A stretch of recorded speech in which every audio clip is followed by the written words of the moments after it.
Hello students, welcome to Affairscloud. My name is Vikas. So friends, we have an application by the name Careers Cloud which you can go and download through the Play Store. And once you have downloaded, you can log in with your Gmail ID. And why I am suggesting you this application, because this is the one-stop solution for all the current affairs. This is the best of the best application and the platform where you can enhance your learning through help. Here you will be provided with multiple courses. Here you will be provided with multiple options of quizzes, and even you will be provided current affairs on daily basis. PDFs and quizzes will be provided to you on daily basis, both in Hindi as well as English. Here you will be provided current affairs with weekly basis and monthly basis also. Here remember, once you have done watching our video, then you can log in through this application, take out the PDF, read that PDF and go through the quizzes. That will enhance your preparation. Same you have to do for weekly and same you have to do for the monthly also. In monthly you will be provided with the top 100 important questions PDF and video also, that will enhance your learning, and it will be a very beneficial and important video for the revision perspective. And not just this friends, apart from this we also provide you banking and economic questions. We provide you state current affairs such as of Uttarakhand, UP, Tripura, Telangana and many more.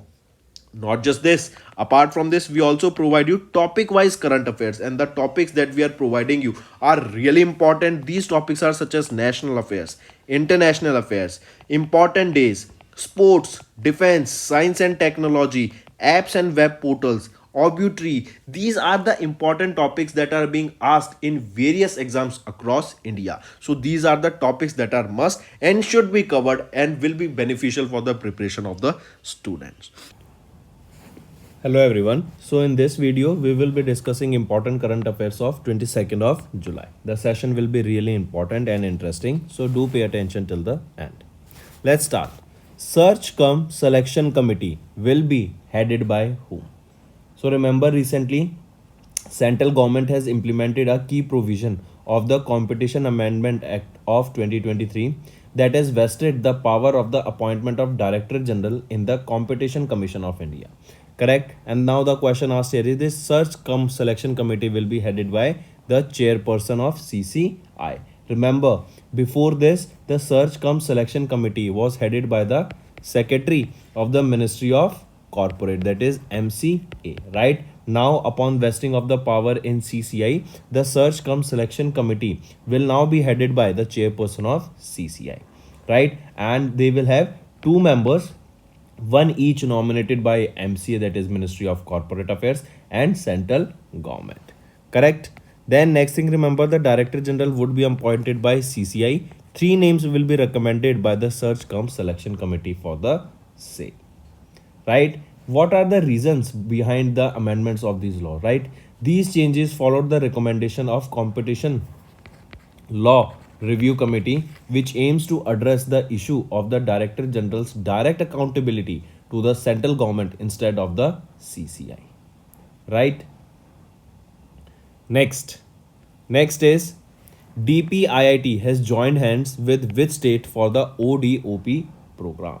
So it is which state that has joined hands with DPIIT for the ODOP? What is this ODOP? ODOP stands for One District, One Product Program. Right? This is an initiative that was launched by DPIIT, that is Department for Promotion of Industry and Internal Trade. Correct? This was they have recently partnered with which government? They have partnered with Gujarat government. Right?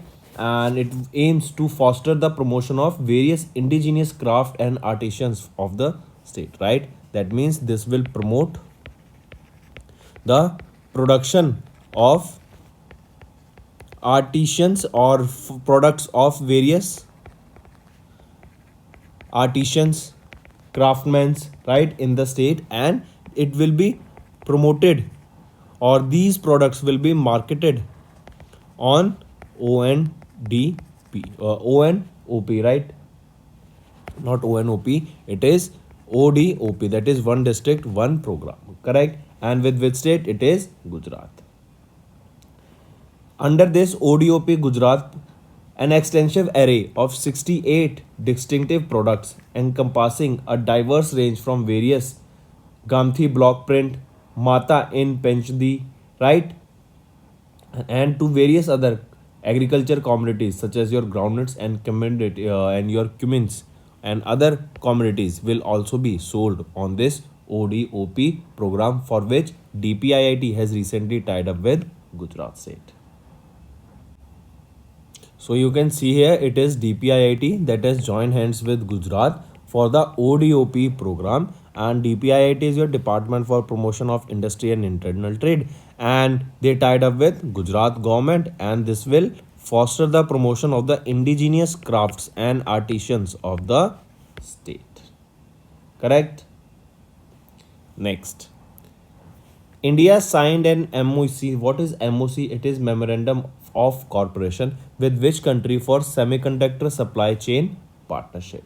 So remember, it is India along with Japan, right? They have recently signed a Memorandum of Cooperation, and this was for a semiconductor supply chain partnership for government to government and industry to industry collaboration. This Memorandum of Cooperation will help India in becoming a global hub for the semiconductor industry, and it will provide access to the Japanese technologies which will help India to develop their own semiconductor industry.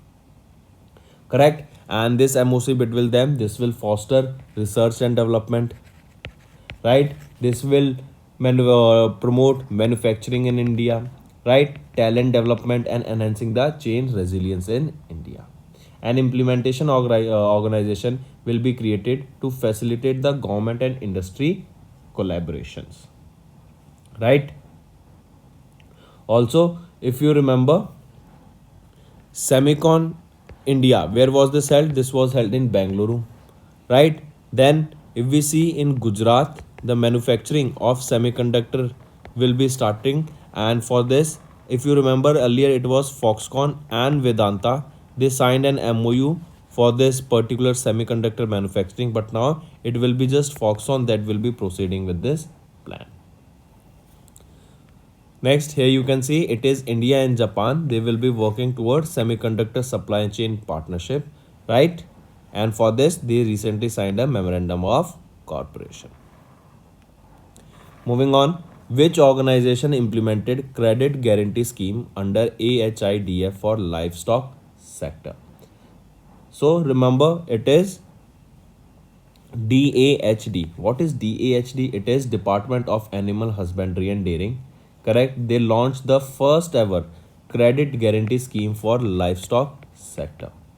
Under the scheme, Animal Husbandry Infrastructure Development Fund, that is AHIDF, right? They will aim to strengthen the credit delivery system, and it will ensure smooth access to collateral free loans to the MSME. So, collateral free loans to MSME will be provided under this scheme, correct? And for which AHIDF, they have tied up with DAHD for the implementation of this credit guarantee scheme under AHIDF for livestock sector, correct? Also remember, to make the scheme operational, DAHD, they have set up a fund trust for 750 crore rupees.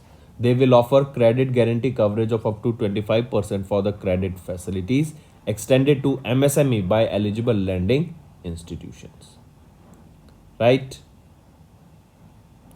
Next here you can see it is DAHD, that is Department of Animal Husbandry and Dairying, right? This comes under the Ministry of Fisheries, Animal Husbandry and Dairying. They launched the first ever credit guarantee scheme for livestock sector. Next, FSI along with which organization signed an MOU to enhance the food safety in analytical ecosystem in India, correct? So in order to strengthen or enhance the food safety analytical ecosystem in India, it was FSI that recently signed an MOU, that is Memorandum of Understanding, with AOAC International. right? This is a global organization that advances food safety, food integrity, public health, and they have recently signed an MOU with FASAI to increase the food safety analytical ecosystem in India. They will together work to achieve the common objectives for the advancement of various food safety standards in India. This collaboration will promote uniform testing methods across India, and this will ensure setting up a strong analytical ecosystem to meet the needs of the food testing laboratories. Both organizations they will actively collaborate in the development and validation of these analytical methodologies, and they will ensure the accuracy and reliability in food testing practices, right? So mark this, it is FASAI along with AOAC. They recently signed an MOU to basically enhance the food safety and analytical ecosystem in India. Next. Next is Ministry of Culture, with which Food signed an MOU to revive the ancient stitched shipbuilding method. So it is Ministry of Culture along with Indian Navy, right? They recently signed an MOU to revive the ancient stitched building method. This stitched building method, this is also known as Tankai method. This project aims to expertise the remaining traditional shipwrights in India and showcase their exceptional craftsmanship. It also aims to revive the rich maritime heritage among Indian citizens and also aim to promote the cultural memories among the Indian Ocean coastal countries. Right? So it was Ministry of Culture. They recently signed an MOU with Indian Navy to revive the old ancient stitched shipbuilding method that is also known as Tankai method. Then remember the ships that are built by this stitching together wooden planks, they provide flexibility, durability, which makes them less vulnerable to damage from shoals and sandbars rather than nails. So here you can see it is Ministry of Culture. They signed an MOU with Indian Navy, and this was to revive and maintain 2000-year old ancient stitched shipbuilding method that is also known as Tankai method, and this project aims to leverage the expertise of the remaining traditional shipwrights in India and showcase their exceptional craftsmanship. Next, International Affairs. Recently, CEC Rajiv Kumar, that is Chief Election Commissioner Rajiv Kumar, participated in the 11th edition of AWEB Executive Board meeting that was held in Colombia. Correct? This was from 10th to 14th of July, right? And this was held in Colombia. Also remember the ECI, that is your Election Commission of India. Delegation included Manoj Sahu, Deputy Election Commissioner Anuj Chandak, Joint Director. Right? Then apart from this, if we talk about the meeting, the agendas proposed in the meeting, remember the meeting discussed various items that included programs and activities that will be undertaken by AWEB during 23-24. This included the regional offices including AWEB India Center, budget, their membership related matters, various initiatives, right? How the progress will be going forward and everything. Setting up a AWEB portal to serve a repository of various electoral best practices and the initiatives taken by various members in aspects of the electoral amendments. As we know, next year in 2024, we will be having elections in India, right? And being India a global superpower now, these elections will definitely have a huge impact not just on India but globally also, right? Then apart from this, remember in 2012, India and South Korea they signed a memorandum of understanding, and it was for establishing mutual cooperative relationship in the field of election administration. Both these countries they are supposed to establish a mutually cooperative relationship in the field of election administration, right? Then if we talk about the Association of World Election Bodies, that is AWEB, right? World election bodies. Here you can see, if we talk about this, this is an association of the or we can say one of the largest association of the election management bodies worldwide. This includes 119 election management bodies. Correct. And currently, not 119, currently there are 121 EMBs and they are from 111 countries. Where is the headquarter for this AWEB, that is Association of World Election Bodies? It is in Republic of Korea. Next, which country became the first Arab country to get the observer status at the Asia Pacific Group on money laundering? It is United Arab Emirates, and this is an important question. Do take a note, right? UAE became the first Arab country that got the observer status of the Asia Pacific Group on money laundering. The largest financial action task force regional body in the world, that is FSRB.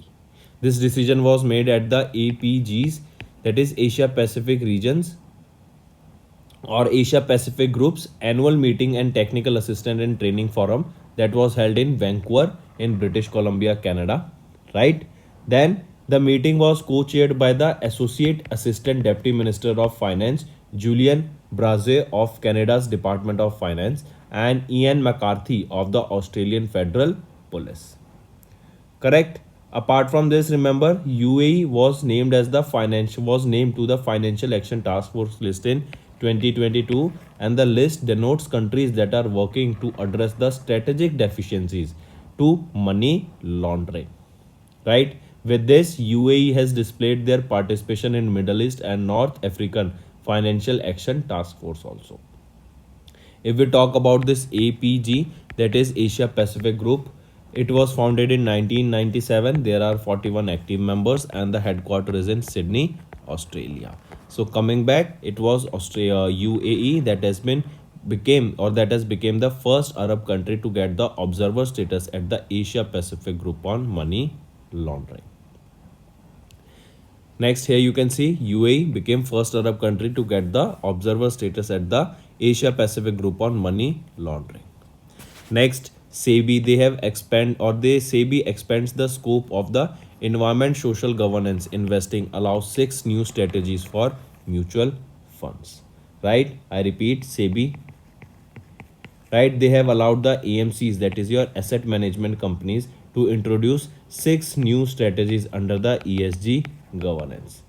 Correct? Currently, the mutual funds are restricted to only offer one scheme with ESG investing under the thematic category for equity schemes.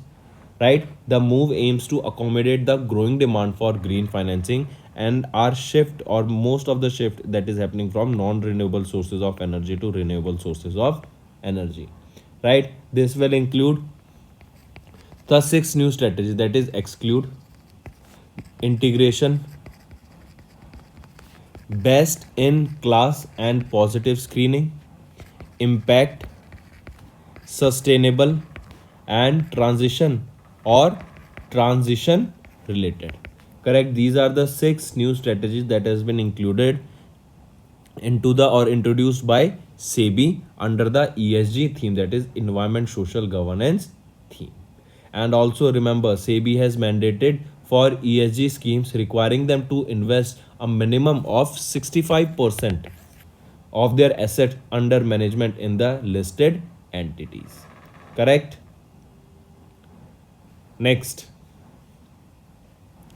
India voluntarily contributes $1 million to UN for promoting the use of Hindi language in the UN. Earlier it was 800,000 US dollar that was contributed by India last year to increase the use of Hindi language in the UN, and now India contributed $1 million voluntarily to the UN towards the expansion of the usage of Hindi language in the UN.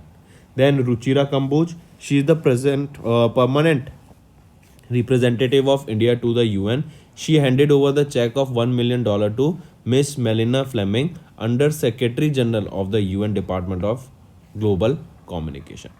Hindi at the UN project in collaboration with the UN Department of Public Information and UN. This was launched in 2018 with the goal of increasing the outreach of the UN in the Hindi language, right, and spreading greater awareness about the global issues and millions of Hindi speaking people around the world. Correct. Next, if we talk about economy and business, recently REC, that is your, what is REC? Rural Electrification Corporation, right? They signed an MOU with Avada Group to invest 20,000 crore rupees over the next 5 years. I repeat, REC, they signed an MOU with Avada Group, right, and this is to invest 20,000 crore rupees over the next 5 years, right? And why we are really basing doing this, it is basically for providing energy transition, right? Or we can say this is towards increasing the use of solar energy, increasing the use of wind energy, hybrid projects, right? Green financing. Then we know that India is heavily working towards their green hydrogen mission, and we will be seeing that in next 4 to 5 years, green hydrogen will be a major role playing in the transition from non-renewable sources of energy to renewable sources of energy. Then we also have this Atmanirbhar Bharat, right? And this vision, along with green hydrogen mission, will drive the India's energy transition growth. Correct. Recently, Avada completed a funding round of $1.3 billion, apart from $1 billion investment from the Canadian Asset Management Fund, that is Brookfield. Right. So coming back, it is REC, that is Rural Electrification Corporation Limited. They signed an MOU with Avada Group, and they will be investing 20,000 crore rupees over the next 5 years for the transition that will be happening from non-renewable sources of energy to renewable sources of energy. Next is awards and recognition. Ministry of Coal has won the Best Engagement Award for procurement through the GEM portal. And what is this GEM portal? We just saw Government e-marketplace. This is an online portal that sells your services as well as products, correct? And this is the portal for the government only, right? So online you can buy various raw materials. Big industries and businessmen, they can directly purchase raw materials and services from this gem portal itself. So coming now, recently it was your Ministry of Coal that has won the Best Engagement Award for the procurement through the gem portal, right? The questions can be asked that which is the organization that has won the Best Engagement Award for the procurement through gem portal. It is your Ministry of Coal, right? Then during the financial year 23-24, the coal public sector undertaking, they have showed a steady confidence in the gem by publishing bids worth 21,500 crore rupees, right? Also during the period from 10th to 16th of July, high value tenders worth 5,372 crore have also been published on gem portal. Correct. Apart from this, remember Coal India Limited, they have been awarded with the Rising Star. They have been awarded with the Rising Star by the GEM, that is Government e-marketplace. Right.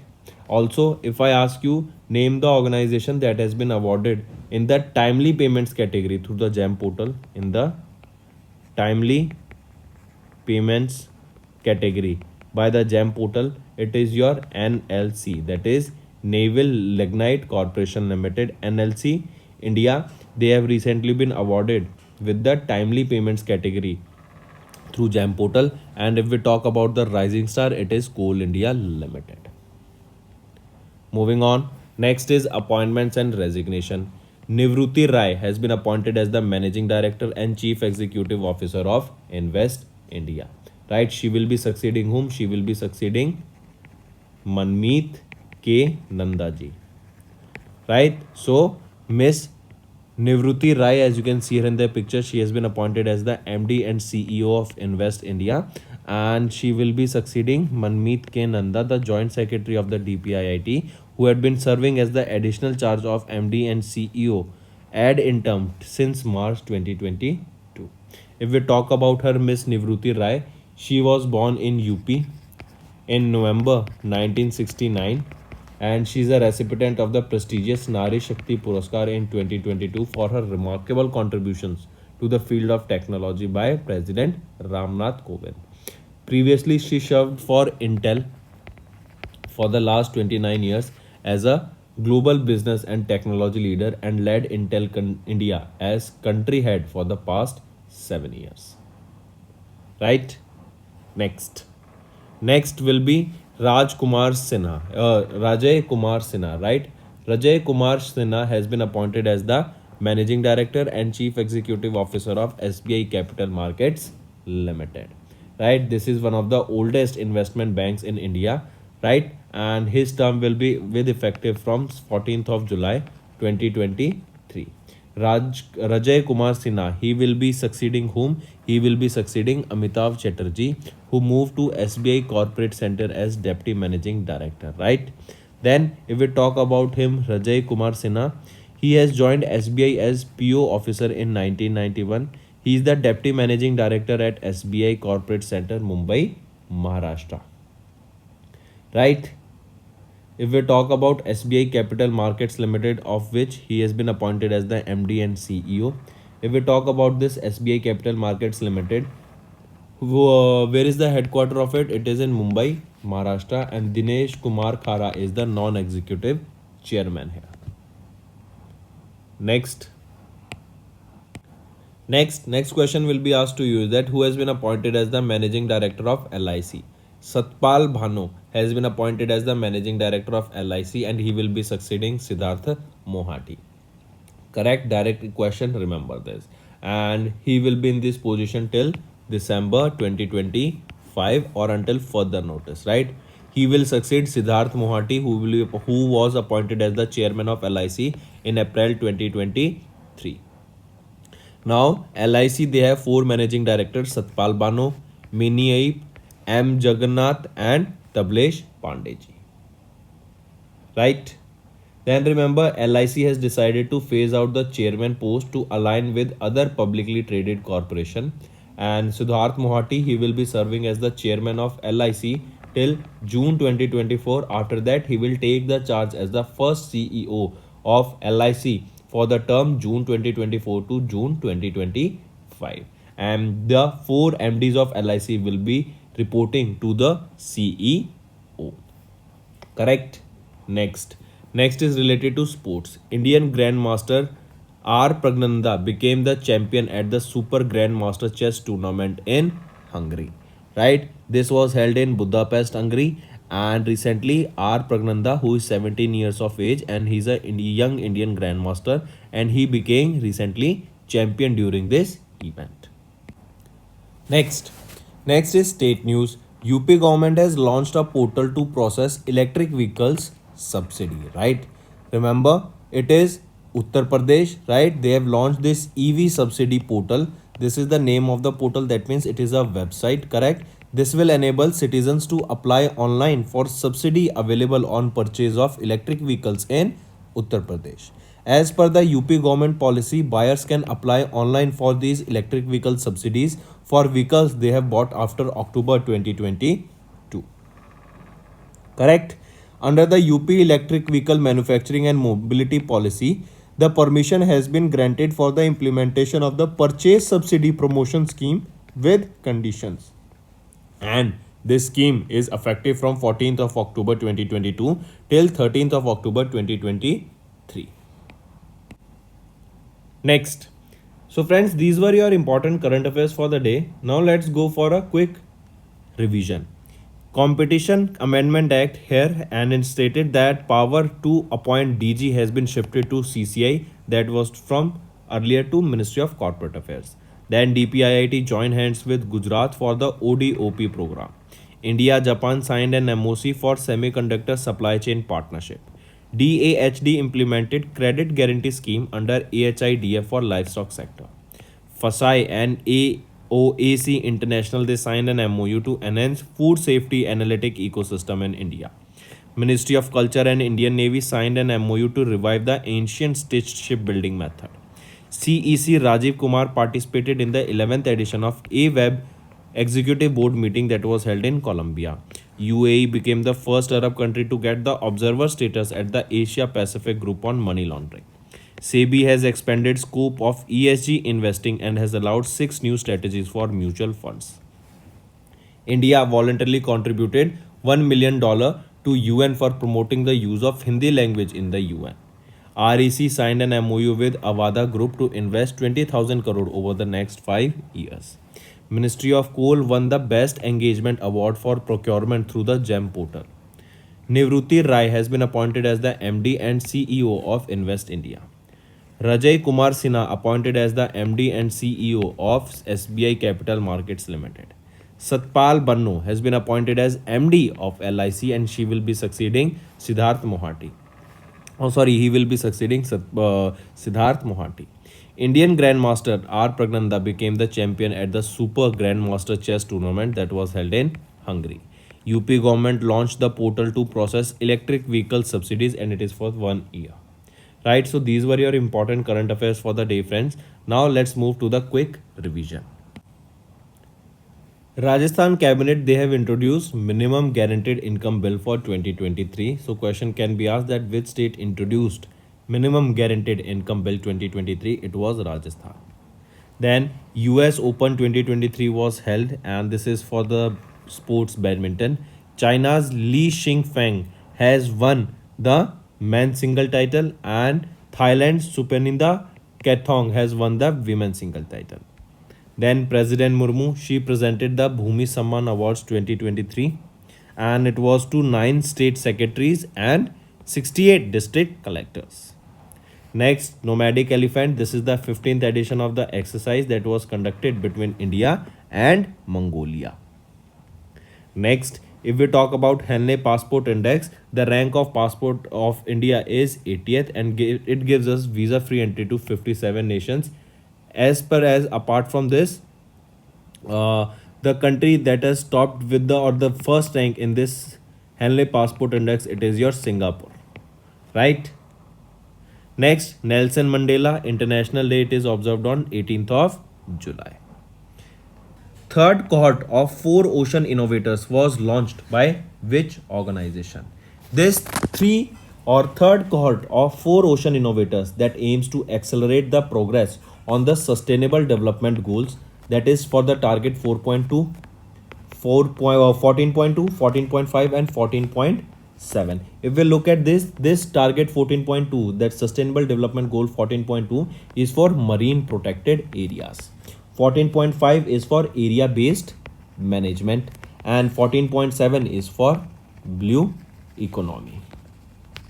Correct? So the third cohort of 4 ocean innovators was launched by which organization? It was launched by United Nations Development Program. The headquarters of this is in New York, USA. Right? Then these 4 innovations will demonstrate the compelling rules of the marine spatial planning, marine protected areas, right, and environmentally and socially sustainable economic activities. Correct? Then United Nations Development Program's Ocean Innovation Challenge, they will provide financial mentoring, incubator support to these 4 ocean innovators. Correct? And remember, United Nations Development Program, they have committed to deliver at least 100 ocean innovations by 2030. Right? These innovations will help in improving our ocean quality as of now and they will be helping to save our planet, right? So more and more innovation should come in this sector so that more and more people can be aware about it and more conservation can be done for the environment. Correct? Apart from this, recently, how much support has been provided for this program for 2 years? A total of $250 for 2 years will be provided, right? Third cohort received the financial support to ocean innovators for up to $250,000 for next 2 years. Right? Here you can see financial support of 250,000 will be provided for 2 years and 100 ocean innovations will be delivered by the year 2030. Moving on, what is the other name of High Seas Treaty? High Seas Treaty, this is known by the name BBNJ Treaty, that is Biodiversity Beyond National Jurisdiction, right? BBNJ Treaty. This is also known as High Seas Treaty and this is for protecting the high seas, or we can say protecting or preserving the marine biodiversity. Correct? In order to conserve this, in order to make sure that the biodiversity is safe in international waters, this treaty was signed, that is High Seas Treaty or BBNJ Treaty.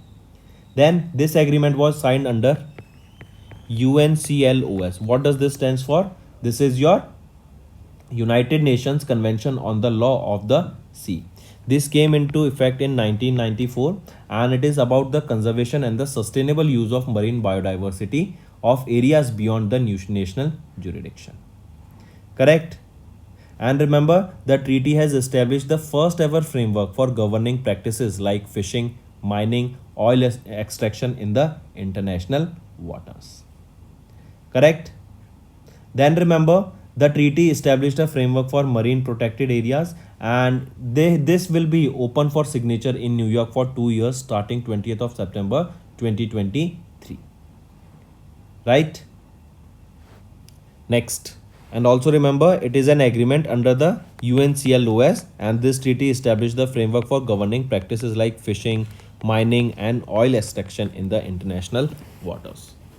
Next, a resolution to establish a memorial wall to honor the fallen heroes in peacekeeper wars drafted by the country. Was drafted by which country? So remember, it was India that has passed this resolution in United Nations that we should develop a memorial wall that is for the fallen peacekeepers.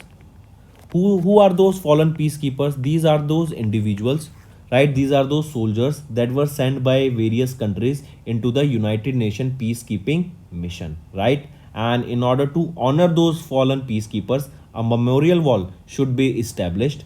This wall will honor 3,500 peacekeepers who lost their life in different missions of conflict areas across the globe, right? And the amount of money that will be required for this will be funded voluntarily by various countries.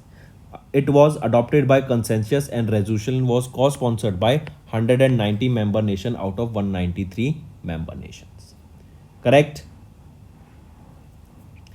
Then remember, if we talk about Indian peacekeepers, right, with more than 6,000 military and police personals that were deployed to various countries under these missions, and India is the third largest contributor of uniformed personals to the United Nations peacekeeping missions.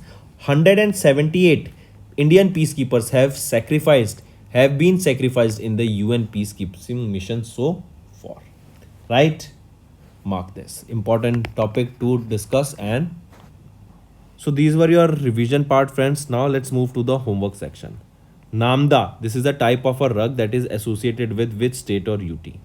Second, advanced authorization scheme that is implemented and administered by which institution. Third, which union ministry launched the CRCS Sahara portal. So these are your 3 homework questions, friends. I hope you have understood the assignment and I want to see maximum participation in the comment section. Maximum to maximum students who are watching our video should comment below the answers. So that's all for the day. Thank you and have a nice day. That's all for the day, friends. I hope you enjoyed the session and you can follow us on the YouTube channel, as well as apart from YouTube channel, you can go and follow us at Affairscloud Telegram channel. And if you have any queries related to the content or the courses offered to you or the payment which you did on the application, you can contact us on the number provided, that is 7677333862. Apart from this, friends, you can follow us on the Facebook as well as on Instagram handle, that is Affairscloud_official. In the end, friends, if you use a code that is Vikas10, you will be getting an additional extra 10% discount by using this code Vikas10. Also, if you have any problem regarding the course purchase, any problem regarding to our application, you can contact us on the mobile number, that is 9677333862. And if you want to mail us, you can also mail us on support@affairscloud.com. And I assure you that our representative from us will be contacting you soon and resolving your issue.